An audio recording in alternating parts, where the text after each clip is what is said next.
We all want to be in Florence, so let's get our vaccines and wash our hands and stay safe so we can come back next year. We hope so. One of the things that occurred to me this almost year and a half that we've been teaching remotely is the kind of creativity that we've seen. And so it seemed like this was a good area for research.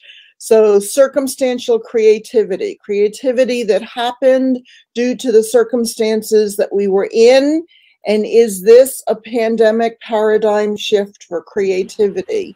We'll talk about that a little bit and see what we come up with.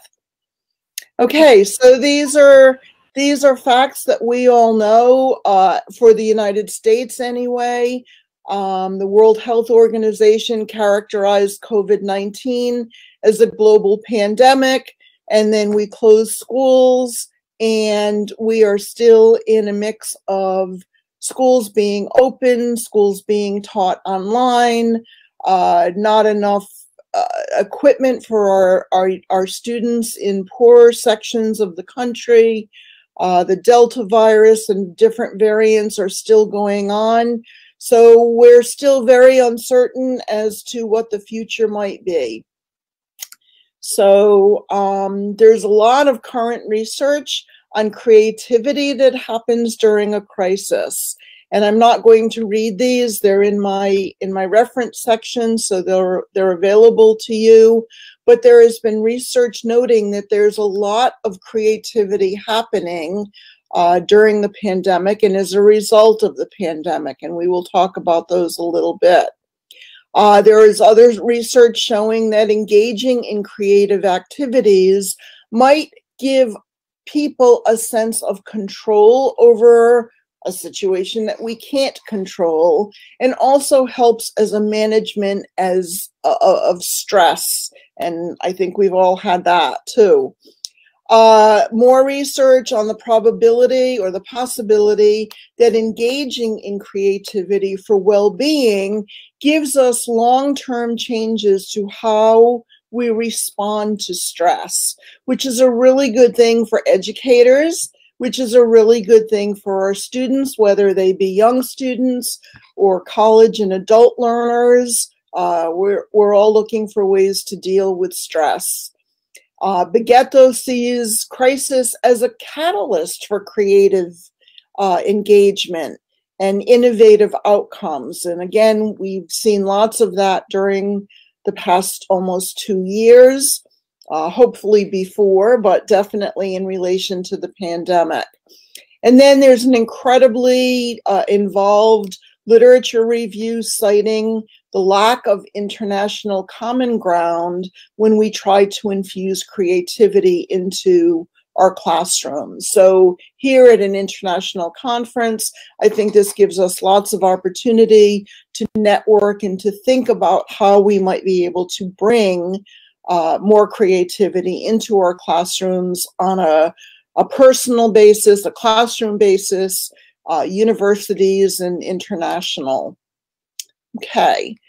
The pandemic has definitely changed the way that we interact with others. Here we are, second year, doing this conference remotely. I think we all want to be in Florence. Hopefully next year we will. The creativity that has occurred during this time has impacted every aspect of our lives, whether we needed to learn how to use 4, 5, 6 different presentation platforms like Zoom and Big Blue Button and all of those. We educators had a learning curve. We needed to learn how far to stand away from people.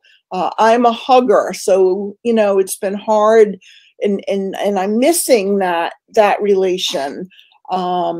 So whether the way we grocery shop, the way that we taught, whatever, we have learned to be more creative, even if we think we aren't creative people.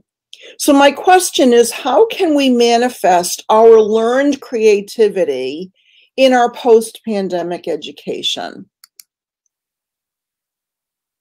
So in the beginning, We had no idea where we were headed. This was the last grocery store trip that my husband and I made in person. And we walked into the grocery store, and what do they have in the aisle is a huge display of Corona, not only Corona, but Corona Extra. So we kind of thought that was funny, and we took some pictures of it, not really realizing what was ahead. I do a lot of crafts, and so I have these puppy pads, training pads that I use. They're absorbent, they protect the surface, and so I had those around. I had seen online where somebody had made them into masks using elastics, and since this was something that was only going to need to last about a week or 2 or 3, I made a bunch for us. Didn't know that that was not going to sustain us through. So we kind of had some laughs, and we started to do some creativity. That gave us a sense that we were in control, that we could handle, you know, this really temporary breakdown in everyday life. And of course, if you give a mouse a cookie, chocolate chip cookies always make everything better until you've been home for 1.5 years, and then that weight comes on.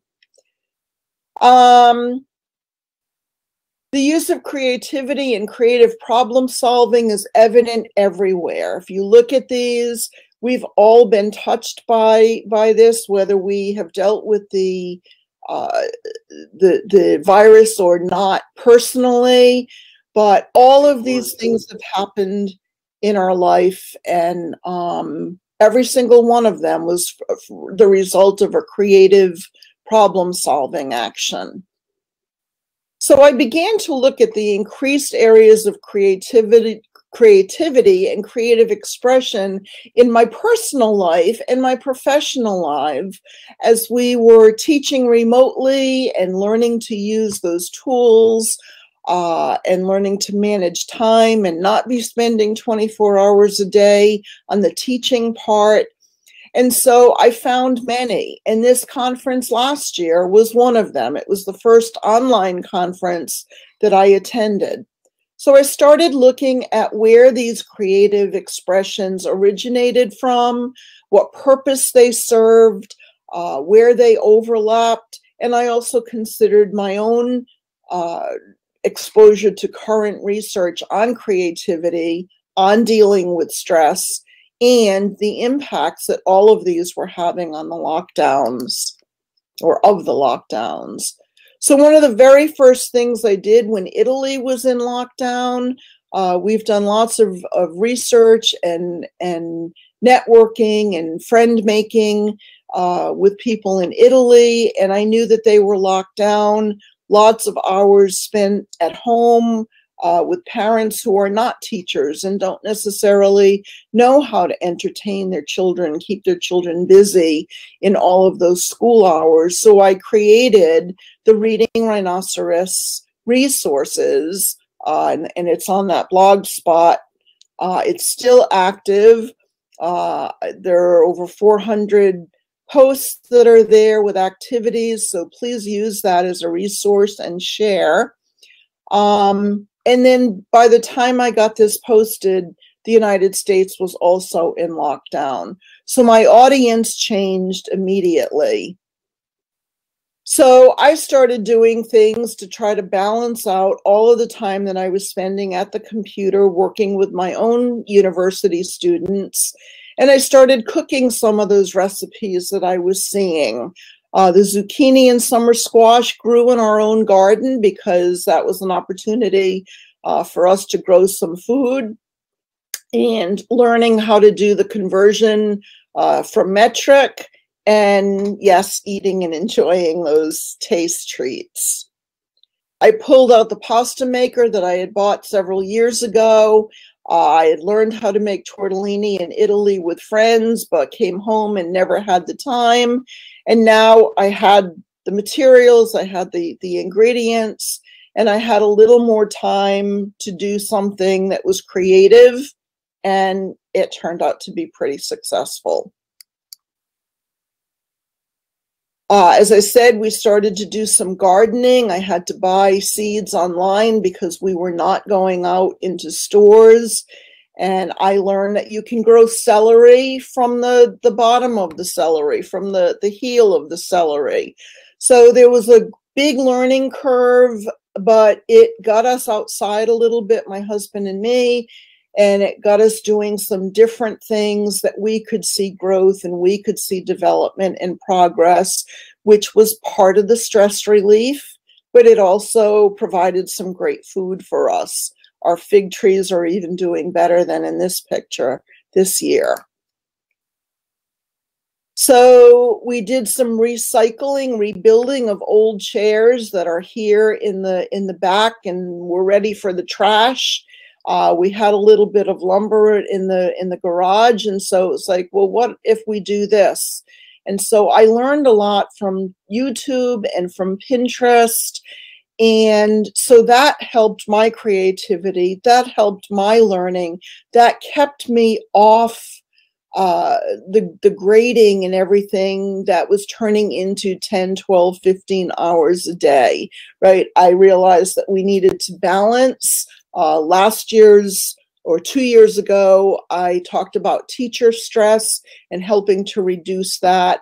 And so I did practice my own preaching and took some time to do some things that were fun.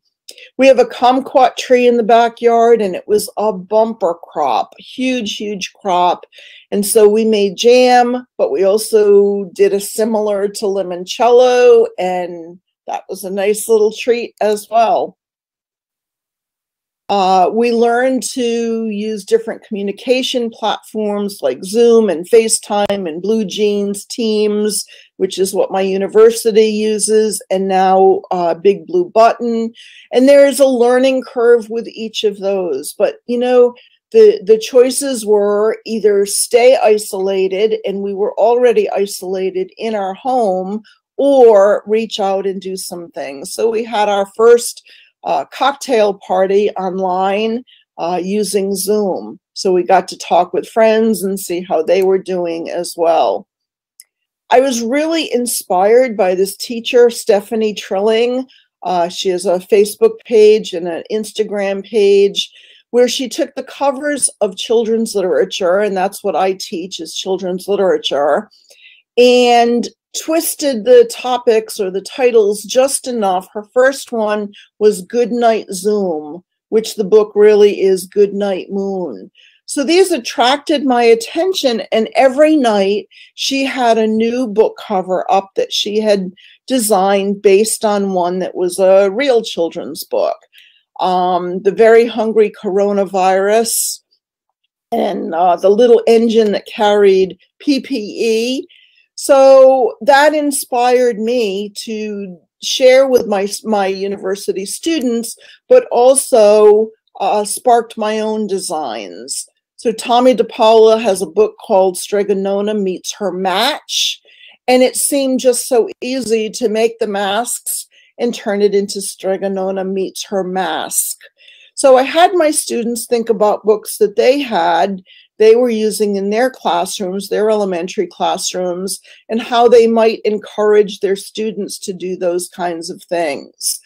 It also encouraged me to take some famous artwork and what would the angel, Raphael's angel, look like with a mask on, with the reminder for young children, don't touch your face, right? So I suggested, I did an entry in the blog of using magazine pictures, old magazines, so things that they would have at home, and then using some markers or some scrap paper in creating the masks, and how would it change the personality of the character in the ad or in the story or in the artwork.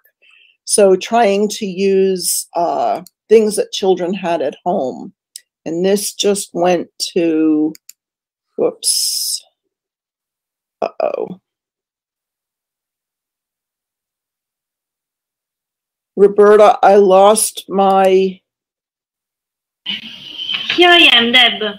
The screen went to large.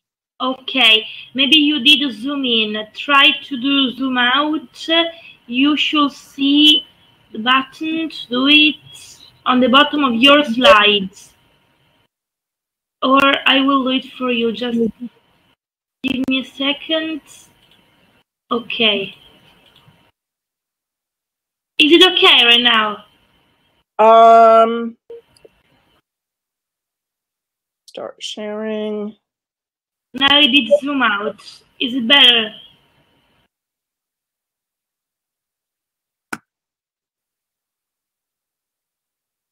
Share your screen. Wait a minute. Nope. Okay. Okay, better now. Sometimes the Google button gives problem to share your full screen, so we suggest to proceed with the slides. Okay, but I don't see the slides.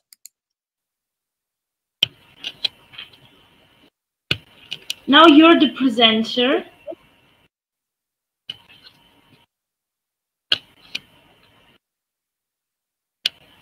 Window. Now I see the slides that begins with the result for me has been unimagined. Okay.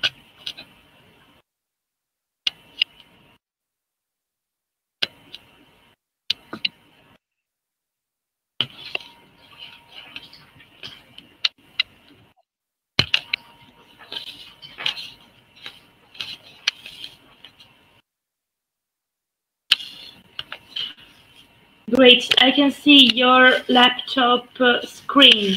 You can? Okay. Okay.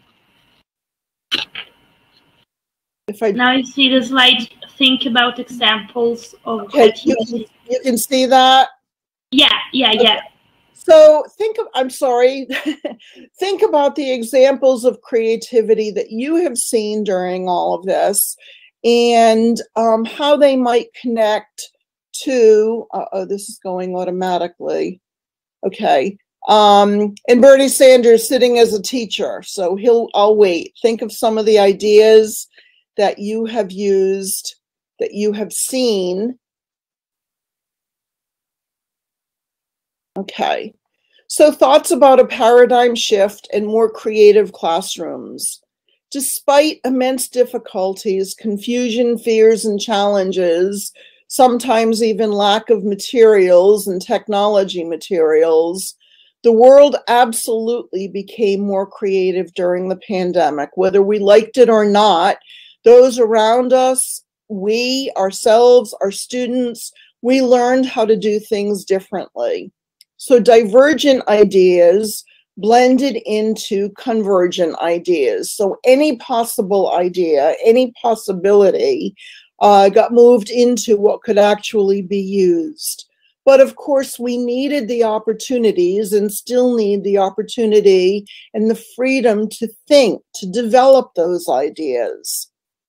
So might this period of increased creativity in all areas of our life be what Vygotsky referred to as the bridge from imagination to creative product in our post-pandemic learning environments? How can we enact international efforts to make a paradigm shift in our classrooms to inspire and nurture more creativity? How has the pandemic been a stimulus for creative problem solving and creative behavior for you and your profession? Ways that your teaching is more creative, ways that your teaching might be more problem-based. How have you created stress relieving tasks to your students? This past year and a half has been the most needy time for students that I don't hear anything about other than, you know, I enjoyed this assignment, or do I need to turn this in on such a date, were I had a student who lost an aunt and an uncle in 1 week, And then her brother was also sick with COVID, and they couldn't tell the mother because she had suffered the loss of her brother and sister. So they needed stress relieving, and they needed help in coping with things as well. And then think about what you will keep or change when the pandemic is over.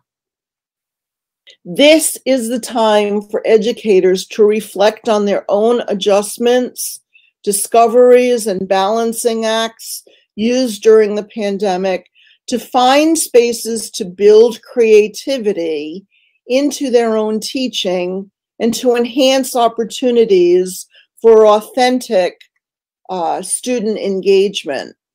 The circumstantial creativity experienced during the past year and a half must result in a paradigm shift on the international level for us to co-create research and action and reflection regarding the infusion of creativity in our classrooms. I think now is the time.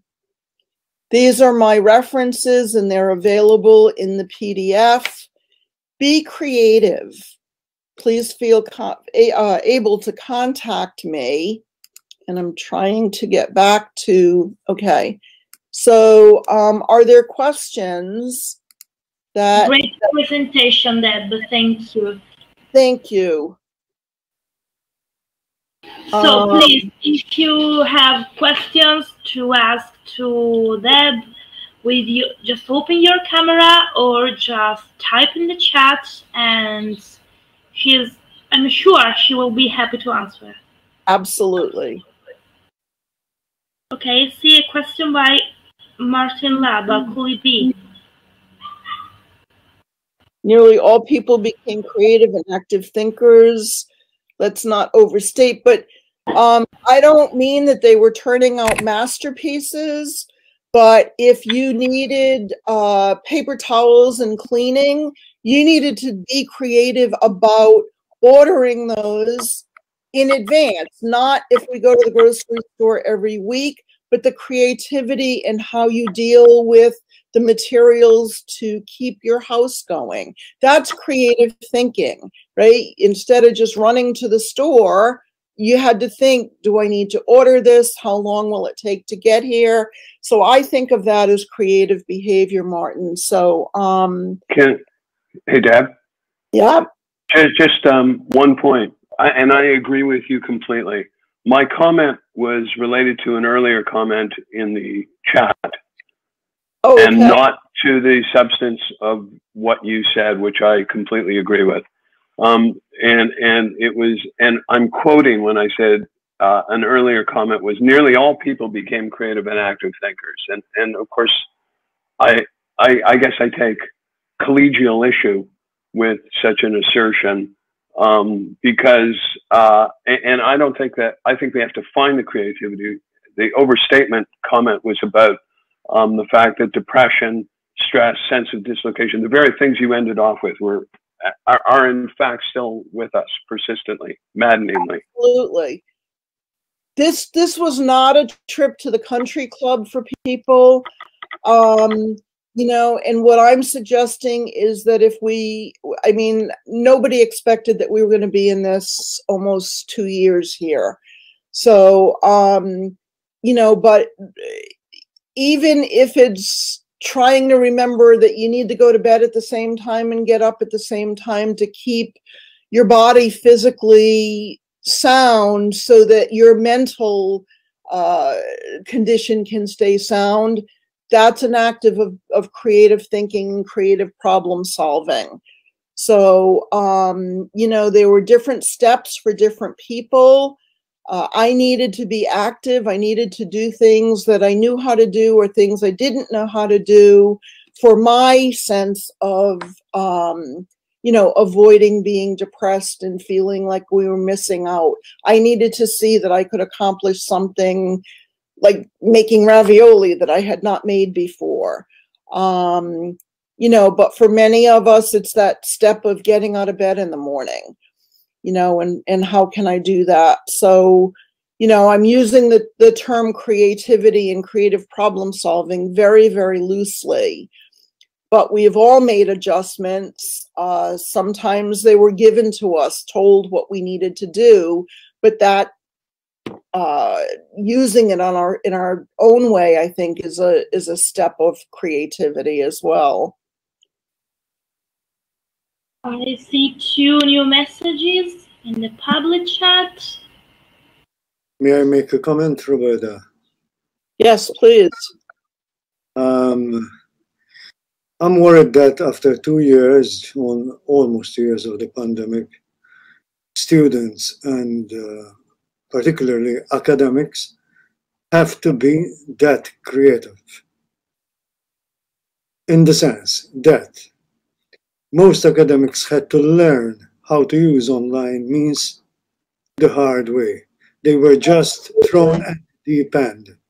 And that is very, very worrying. Why? Because the pandemic has receded a bit at the moment, but we have the Indian variant looming over us. Okay, in Malta, for example, we will be having a deluge of British tourists. Mm-hmm. And they're already coming with the variant. So this time last year, we only had 3 coronavirus positive cases, like this year. But by September, we had hundreds, and by October, we had thousands. So I think, as a specialist in e-learning and adult education, I think that we need to step up our pedagogical training. We don't need to put teachers, students, and academics again in a situation where they have to be totally on their own. They have to be totally creative in trying to find a solution. So I think that is part of the paradigm shift, is that we see what was missing, and that so many of us were learning on the fly, that now we see that we need more e-training, e-learning. And so hopefully that is going to be part of the creative problem solving for our post-pandemic education. Yeah, yes. And that's a creative step too, because many educators are reluctant or were reluctant to learn, you know, more technology and how to do e-learning. And then ironically, they were kind of forced to have to do it because of the circumstances. So maybe that's a good thing. But the problem is that they did not do online learning. They only did video conferencing. Right. That's not online learning. We call it online learning, but that's not online learning. You're not doing any paradigm shift there. You're just transferring your lecturing mode, where you are the authority of knowledge, of the knowledge that you want to impart with the students, and you do it through tools like Zoom, MS Teams, and the Big Blue Button. So, and I think that is worrying. I think the universities must invest, all educational institutions must invest more in training teachers, training students, training educators to fit into this world. And so I think what I mean as the paradigm shift is it's time to stop, and I'll talk more of this in the closing session, is we have an opportunity to change how things have been, and through our experience and our need, and we get an opportunity to see what was missing. The paradigm shift is Let's change it. Let's take what our needs were and learn how to do that.